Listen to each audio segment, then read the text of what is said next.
Yeah. So we don't sound like a mutual admiration society here. What's the solution then? If you guys are both convinced that the Americans have created their own problem and now it's flowing onto the rest of us, including Australia, Steve, what should they be doing?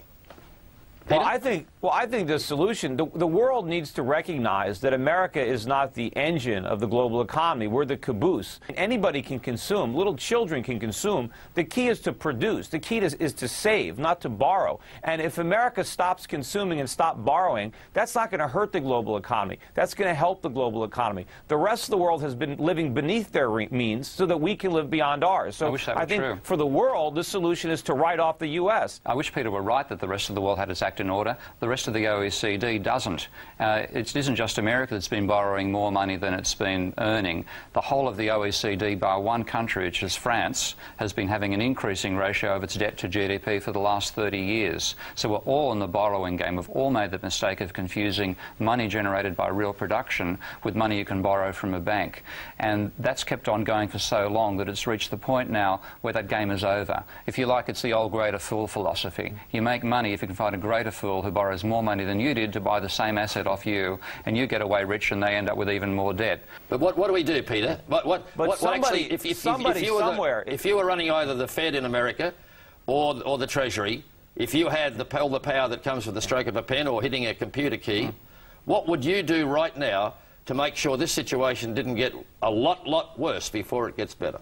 No, there's nothing I can do. It's got to get worse before it gets better. Unfortunately for America, the only way to cure these imbalances is to suffer a severe recession. There's no way around it. All the government is doing is trying to make the situation worse in the long run by postponing it. We need to stop all this reckless consumption. We need to have much higher interest rates in the United States, and we need to allow companies to go bankrupt. We need to allow real estate prices to collapse. We need to rebalance our economy. That can't be done without a lot of pain. But, you know, the rest of the world, somebody is saving, somebody is loaning us this money, and there are a lot of consumer goods all around America. There are factories somewhere in the world that are producing this stuff. That's real wealth, and the world has that. We don't. Meanwhile, the upshot of all of this, of course, is people, whether it's in Australia, with the flow on to this country, or in America, where people are losing their homes, losing their life savings, losing everything that matters to them, the whole core of their existence. It's a very human problem in the long run. We're talking high finance But they here. never had any life savings. It was an illusion to begin with. And they're not losing places to live. The one problem we don't have in America is housing. We got so many houses that are empty. Nobody is on the street. You know, they're losing the fantasy of home equity. But, you know, so you move out of one house and you rent another one. But nobody is going homeless. Peter mentioned the Americans should actually, in fact, raise interest rates. We've just had a lowering of interest rates in this country. Are we heading in the wrong direction? No. The whole belief that you can manipulate the economy using interest rates has been fallacious. It's been focusing on the rate of inflation and believing there's a simple inverse relationship between the rate of inflation and the rate of interest that means you can fine-tune the economy, totally ignoring in the background the explosion in private debt. That's the thing that both Peter and I are focusing on. So lower interest rates or not, are people going to lose their homes in this country? Yes. The scale of debt is so enormous that there isn't the physical production to back it. So even worse in Australia than in America with the deindustrialisation of our society in the last 2 decades. Are we talking here, Peter, of people's expectations just being too high altogether because of the ready access to loan monies? People think they can afford to live in ways that they can't live. Well, people think the government has real wealth and the government can help solve problems. They can't. All they have is a printing press. They can debase money. They can rearrange the losses, but they can't make them go away, and they can't produce anything. And the problem on interest rates is we shouldn't have governments setting interest rates. Just like we don't have government setting the price of anything. They're going to do it wrong. And of course, when it comes to inflation, our government lies about inflation. They claim our inflation is non-existent. In the GDP deflator, where they tried to manufacture 3% growth, the government claimed inflation in America is running at a 1.2% annual rate, the lowest in 10 years. Our inflation rate is over 10% a year. The government cooks the books.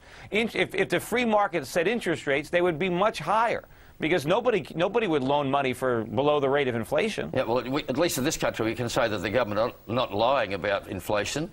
They're actually blaming it for all the problems that we have. But are they missing the point as well when they keep harping on the way they do about inflation, when in fact we don't hear much mention of this enormous private and public debt? The central banks of the world, including our Reserve Bank and certainly the American FRB, they've forgotten the reason they were created to some extent was to prevent an occurrence like the Great Depression. They've ignored debt completely.